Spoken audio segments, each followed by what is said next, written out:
మున్సిపాలిటీకి సీఎం గారు రేవంత్ రెడ్డి గారు ఎలక్షన్ కంటే ముందు అనౌన్స్మెంట్ చేయడం ఇది తెలుసుకోకుండా ఇది ప్రతి మున్సిపాలిటీలో ఒక మున్సిపాలిటీ అని కాదు ప్రతి మున్సిపాలిటీలలో 15 కోట్లు నగరాభివృద్ధి స్కీమ్ కింద సీఎం గారు అనౌన్స్మెంట్ చేయడం జరిగింది. దానికి ఎలక్షన్ కంటే బిఫోరే టెండర్లు పెట్టుకోవడం జరిగింది, కాంట్రాక్టర్ రావడం జరిగింది, పని చేయడం జరుగుతుంది. అంతేగాని ఇందులో ఇదేదో నేను తీసుకొచ్చాను అది అని చెప్పడం అనేది శాసనసభ్యులు పదే పదే వార్డులలో కానీ శంకుస్థాపనకి వెళ్ళినప్పుడు నేనే తీసుకొచ్చాను అది అని అనడం తప్పు. అది కాంగ్రెస్ గవర్నమెంట్ ఈరోజు ఇన్ఛార్జ్ మంత్రి గారు వివేక్ వెంకటస్వామి గారు, మన జిల్లా మంత్రి గారు దామోదర రాజనరసింహ మరియు ఇన్ఛార్జ్ ఆవుల రాజిరెడ్డి గారు వీరందరి ప్రమేయం మేరకు ఇదంతా వర్కులు జరగడం జరుగుతుంది. ఎక్కడ ఎవరు అసలు ఎప్పుడన్నా కానీ గతంలో మీరు చేసిన టీఎఫ్ఐడిసి గ్రాంట్ కింద 15 కోట్లలో ఒక 4 కోట్ల 5 లక్షలు మాత్రమే వర్క్ చేయడం జరిగింది. మిగతాది అసలు మీరు చేపించుకోకపోవడం వల్ల మీ అవివేకం వల్ల ఈరోజు అది నిర్వీర్యం అయింది. ఈరోజు మన ఇన్ఛార్జి రాజిరెడ్డి గారిని కానీ ఆయనతోటి మన మినిస్టర్ వివేక్ వెంకటస్వామి తోటి మనకు ఆ రోజు ఎలక్షన్ కంటే ఎలక్షన్లా ఒక 30 కోట్లు శాంక్షన్ చేయడం జరుగుతుంది టీఎఫ్ఐడిస్ అని అన్నాడు. దాని ప్రయత్నంలో మేము ఉన్నాం. నర్సాపూర్ని అభివృద్ధి దిశలో తీసుకెళ్లడానికి మా వంతు కృషి చేస్తాం ఎప్పుడు కానీ. మీరు ఏ వార్డులా కానీ ఎక్కడ వర్క్ నడవడం లేదు.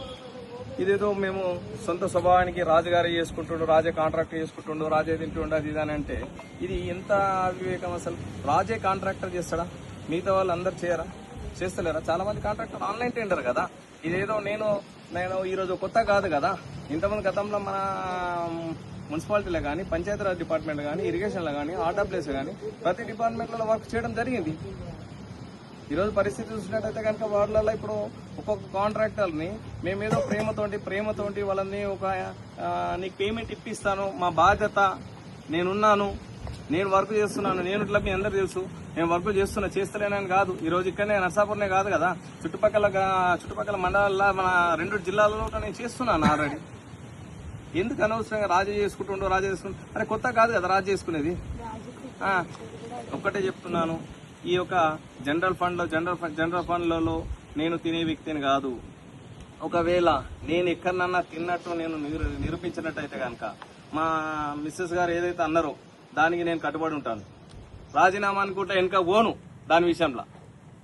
ఈరోజు ప్రజలకి మీరేం సమాధానం చెప్పాలనుకుంటారు? మీరు అసలు ఇంత వర్కులు నడుస్తున్నాయి. అసలు అలా చాలా వార్డులలో అందరూ సాటిస్ఫై ఉన్నారు, చాలా సంతోషపడుతున్నారు వాళ్ళు. ఇంకోటి గతంలో కూడా అంగన్వాడీ కేంద్రాలు అన్ని అద్దె భవనంలో ఉన్నాయి. కానీ మేము ఇప్పుడు మా సిఆర్లో పెట్టి ప్లేసెస్ శాంక్షన్ చేపియడం జరిగింది. 13 అంగన్వాడీ ప్లేసెస్ శాంక్షన్ చేపియడం జరిగింది. మొన్న రీసెంట్గా ఒక మీటింగ్ అయితే మినిస్టర్ ఎంపీ గారిని కూడా నేను కలిసాను. ఎంపీ గారిని ఒకటే అడిగాను, సార్ మాకు అద్దె భవనంలో కొనసాగుతున్నాం, ఈ ఎడ్యుకేషన్ ఈ అంగన్వాడీ కేంద్రాలు అనేవి మీ నుంచి నాకు ఏమైనా సహకారం అందిస్తారా అంటే నేను ఒప్పుకుంటా ఈ విషయం. ఎంపీ సార్ ఒకటే చెప్పారు, నా సోదరు ఆయన ఫస్ట్ కోరింది ఒక 3 బిల్డింగ్లు నేను నా వంతు శాంక్షన్ చేపిస్తాను, కట్టిపిస్తానని. దానికి మేము కూడా చాలా సంతోషంగా ఫీల్ అయ్యాం. ఎందుకంటే మన డెవలప్మెంటే చూసుకోవాలి మనం. అది ఎంపీ గారైనా ఎమ్మెల్యే గారైనా మా మినిస్టర్లు అయినా సరే మన ఊరు బాగుంటుంది. మళ్ళీ మేము ఇంకోటి మన ముస్లిం మైనారిటీ సోదరులు మేము చాలా రంజాన్కి ఈద్గా దగ్గర మొత్తం స్టేజ్ అనేది సీసీ రోడ్ లా చేశాం. అది ఎంతో సంతోషపడ్డారు. కానీ బీఆర్ఎస్ వాళ్ళు ఈ బీజేపీ నాయకులు ఎట్లా అంటే అది మమ్మల్ని అడిగి చేసిర్రా, మాకు చెప్పి చేసిర్రా, ఏదైనా డెవలప్మెంట్ కోసమే చేసినాం కదా ఇది అది అని ఎందుకు అట్లా మీరు డిసప్పాయింట్ అవుతున్నారు? ప్రతి విషయము ఒక ఎజెండా ఎందుకు పెడతాము? మాట్లాడడానికే పెడతాము మీటింగ్ అనేది. అందులో మంచిది చెడ్డేది ఓటింగ్ అనేది ఉంటుంది. మీరు వాటికి రండి, అవి డిస్కస్ చేయండి. మాకు ఇంత అమౌంట్ కాదు, ఇంత అంటే కూడా 10 లక్షలు కాదు 5 లక్షలు అని మార్చుకుందాం. మేమే ఓకే అని కాంప్రమైజ్ అయి చేస్తుంటే మీరెందుకు పబ్లిక్ ని తప్పు ద్రవ పట్టిస్తున్నారు? దయచేసి ప్లీజ్ అలా చేయకండి. పబ్లిక్ చాలా మంచి ఒపీనియన్ తో ఉన్నారు, మంచి వర్క్స్ అవుతున్నాయి, ఏదైనా మంచిగా ముందుకెళ్తున్నారని అట్లాంటి ఉద్దేశంలోనే ఉంచండి. తప్పుడు సమాచారాలు అందించి వాళ్ళని మొత్తం కన్ఫ్యూజన్ లో గురి చేయకండి అంతే నేను కోరేది. మంది లేడీ కౌన్సిలర్స్ ఉన్నారు, కానీ ఆ రోజు నాకు ఎవరు కనిపించలే. ఒక 2-3 తప్పించి మిగతా కౌన్సిలర్స్ లేరు అక్కడ. ఆడవాళ్ళని ఖాళీ సంతకం పెట్టి వెళ్ళిపోమంటారా? మీతో పెత్తనం చేయండి, భర్తలు వార్డులలో చేయండి, వద్దు అనట్లేము. ఏదన్నా తెలియనప్పుడు మీరు వాళ్ళని గైడెన్స్ ఇచ్చి ముందుకు తీసుకెళ్ళండి. ఇప్పుడు వచ్చే ఆగస్టు 15th కూడా ఎంతమంది లేడీ కౌన్సిలర్స్ ఉంటారు, శంకుస్థాపన. ఇక ముందు కూడా నేను కూడా చూడాలనుకుంటున్నాను. ప్రతి ఒక్క కౌన్సిలర్ ముందడుగు వేస్తేనే మన సమాజం అభివృద్ధి చెందుతుంది. ఫస్ట్ మన నర్సాపూర్ డెవలప్మెంట్ అవుతుంది. మాదే పెత్తనం. ఒక వార్డులో ఏదన్నా వెళ్ళి చూద్దాము, పరిష్కారం చేద్దాము అంటే నా వార్డుకు వచ్చే ముందు నాకు ఒక ఫోన్ చేయవా అంటే ఒక చైర్పర్సన్ కూడా ఫోన్ చేసి వెళ్ళాలా? ఇప్పుడు ఎమ్మెల్యే మేడం వస్తే ఫోన్ చేసి వార్డులలోకి వెళ్తుందా? కలెక్టర్ మేడం గారు వస్తే ఫోన్ చేసి వార్డులలోకి వెళ్తారా? ఆ రైట్ చైర్పర్సన్ కి లేదా? 15 వార్డులు తిరుగుతేనే కదా పబ్లిక్ కౌన్సిలర్ కి చెప్పేది ఉంటుంది, చైర్పర్సన్స్ కి చెప్పేది ఉంటుంది. వెళ్లాల్సి వస్తుంది కంపల్సరీ. ఆ వెళ్ళడానికి కూడా అడ్డుకుంటానంటే దీనికి నేను కూడా తగిన చర్యలు తీసుకోవాల్సి వస్తుందని నేను మనవి చేస్తున్నాను. మీటింగ్ లో పార్టిసిపేట్ చేయండి. ఇంతవరకు అయినా ప్రోటోకాల్ ప్రకారం ఏదన్నా అంటే సెకండ్ మీటింగ్ లో బాయ్కాట్ చేసినప్పుడు భర్తది యజమాన్యం చేస్తున్నారు, భార్య అక్కడ చైర్పర్సన్ అయినా తను ఏ రోజు కనిపించలేదు అంటున్నారు. ఈ రోజు నేను అడుగుతున్నా, ప్రోటోకాల్ ప్రకారం మీ భార్యలు ఉంటున్నారా, కనిపిస్తున్నారా ఎక్కడన్నా?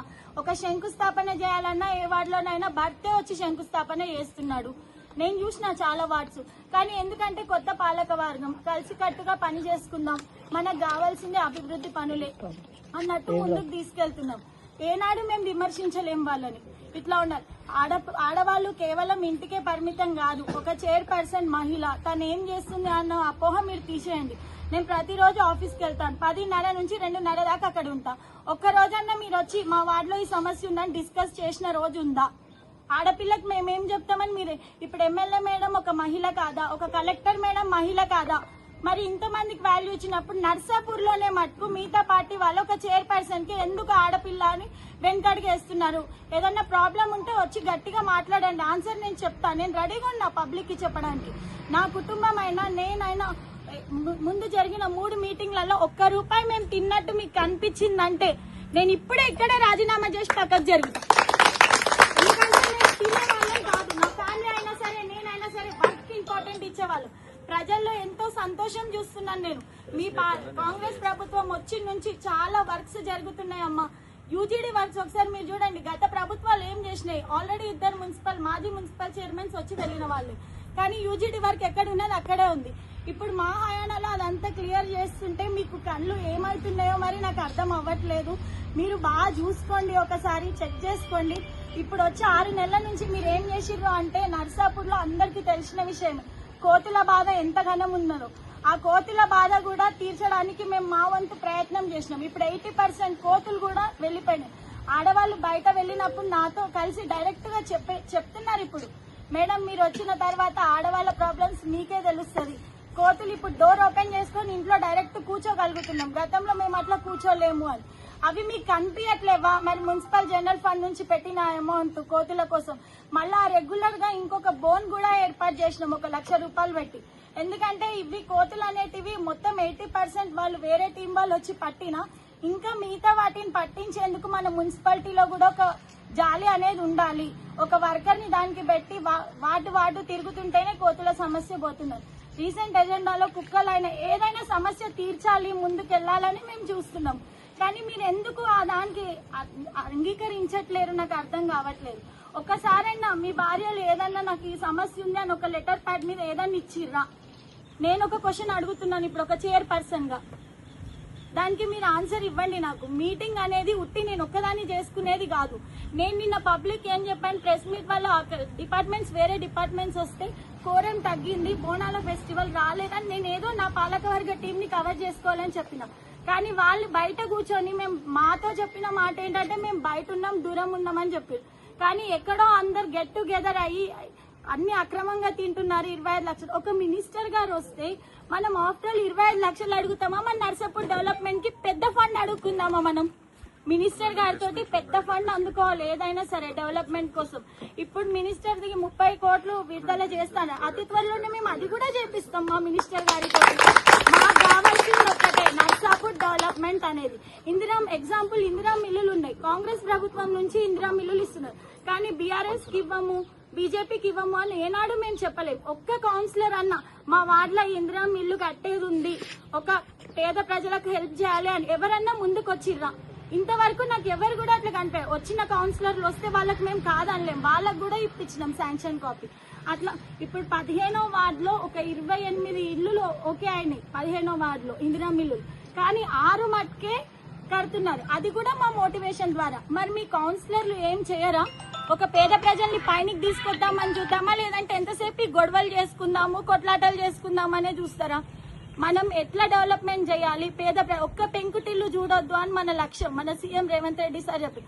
దానికి నిలవెత్తు మా రాజిరెడ్డి అయినా సరే, మినిస్టర్ గారైనా సరే, మా కాంగ్రెస్ టీం అయినా ఎంతో కృషి చేస్తుంది. అట్లాంటప్పుడు మీరెందుకు సహకరించట్లేరు? మీకు కూడా పార్టీ గవర్నమెంటే కదా, సీఎం అందరికీ సీఎంఏ అవుతాడు, ఓన్లీ కాంగ్రెస్ పార్టీకే సీఎం కాడు. అదొకటి మీరు గుర్తుపెట్టుకోవాలా. దానికి కరెక్ట్ ఏంటి అన్నది ఒక ప్రెస్ మీట్ మా ద్వారా తెలియజేయడానికే ఈ ప్రెస్ మీట్ మేము నిర్వహించాము. మేము 25 లక్షలు పెట్టాము అని తప్పుడు సమాచారం అందించారు. 25 లక్షలు అనేటి కేవలం మున్సిపల్ భవనానికి పెట్టాము, మినిస్టర్ గారు వస్తున్నారని పెట్టాము అని ఆరోపణ చేశారు మా మీద. కానీ ఫస్ట్ 3వ మీటింగ్ మన ఎజెండా పాయింట్లో పెట్టినప్పుడు 15 లక్షలు పెట్టాం. అంత పెద్ద మున్సిపాలిటీకి 15 లక్షల ఫర్నిచర్ ఎందుకు పెట్టామంటే, మన చైర్పర్సన్ టేబుల్స్ ఉంటాయి, కమిషనర్ టేబుల్స్ ఉంటాయి, ప్రతి ఒక్క మీటింగ్ హాల్ ఉంటుంది, మినిస్టర్స్ వస్తారు ఎవరన్నా, లేదంటే ఎమ్మెల్యే మేడం వస్తారు, వాళ్ళందరికీ సిట్టింగ్ పబ్లిక్ ఫస్ట్ పీపుల్కి అక్కడ సేఫ్ కల్పించాలి. అట్లా అంటే కొన్ని సోఫాస్ అవన్నీ వాడుకోవడానికి కోసం మేము 15 లక్షలు పెట్టాం. అది సిఆర్లో ఓకే అయ్యింది.